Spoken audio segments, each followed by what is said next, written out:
Good morning students. Height and distance देख लेते हैं। हाइट एंड डिस्टेंस में हमें पहले दो चीज़ें समझनी होंगी, angle of elevation and angle of depression. Angle of elevation क्या होता है और एंगल ऑफ डिप्रेशन क्या होता है। एक्चुअली एंगल ऑफ एलिवेशन इस चैप्टर में जो हम पढ़ेंगे उसमें कोई एक ऑब्जेक्ट लेके चलेंगे। ऑब्जेक्ट की कुछ ना कुछ हाइट होगी, जैसे वो ऑब्जेक्ट आपका माउंटेन हो सकता है, पिलर हो सकता है, मीनार हो सकता है, पोल हो सकता है, ट्री होता है, बिल्डिंग हो सकती है, यानी एक ऐसी चीज़ जिसकी कोई ना कोई हाइट हो। और दूसरा ऑब्जर्वर होगा, जो ऑब्जर्वर ग्राउंड पे होगा। अगर ऑब्जर्वर ग्राउंड पे है, कुछ डिस्टेंस पे है बिल्डिंग के फुट से या फिर पोल के फुट से या जो भी कह लें, तब वो अगर उस बिल्डिंग या उस ऑब्जेक्ट के टॉप को देखेगा, ठीक है, टॉप को देखने पर ग्राउंड से जो एंगल बनेगा उसका, वही एंगल एंगल ऑफ एलिवेशन होता है। Is it clear?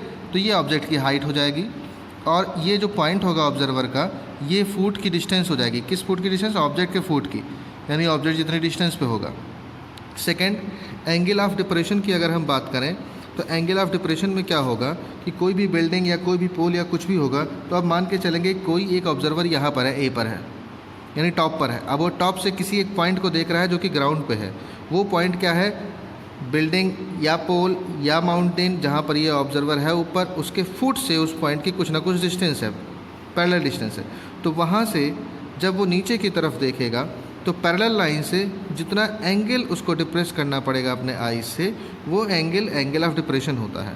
अब इस फिगर में आप देख लीजिए, क्योंकि एडी ये जो लाइन है और ये जो बीसी लाइन है, ये पैरेलल लाइंस हो गई। तो पैरेलल लाइंस में ये आपकी क्या हो गई? ट्रांसवर्सल लाइन हो गई। तो एंगल ये यानी डी ए सी यानी सी ए डी एंगल इक्वल हो जाएगा ए सी बी के, क्योंकि ये दोनों वर्टिकली अपोजिट हो जाएंगे। तो एंगल आपको वही मिल गया जो एलिवेशन में मिला था। और फिर न्यूमेरिकल सॉल्व करते आएंगे। न्यूमेरिकल सॉल्व कैसे करेंगे? ट्रिग्नोमेट्रिक रेशियोज से। अगर आपको परपेंडिकुलर बेस मालूम है तो tan थीटा लगाएंगे, परपेंडिकुलर हाइपोटेनस मालूम है तो sin थीटा लगाएंगे, बेस और हाइपोटेनस मालूम है तो cos थीटा लगाएंगे। Is it clear? ये डिसाइड करेगा कि आप एंगल कितना ले रहे हैं। अब एक न्यूमेरिकल देख लेते हैं हम यहाँ पर। ये जो न्यूमेरिकल है हमारा क्वेश्चन नंबर 1 एक्सरसाइज 20 का, ठीक है। इसमें कोई एक सपोज दैट इलेक्ट्रिक पोल दे दिया गया 10 मीटर हाइट का।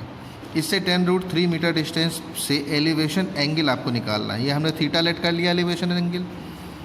तो अब क्या दिया है? परपेंडिकुलर दिया है, बेस दिया है, तो tan थीटा लगेगा। tan theta is equal to perpendicular upon base.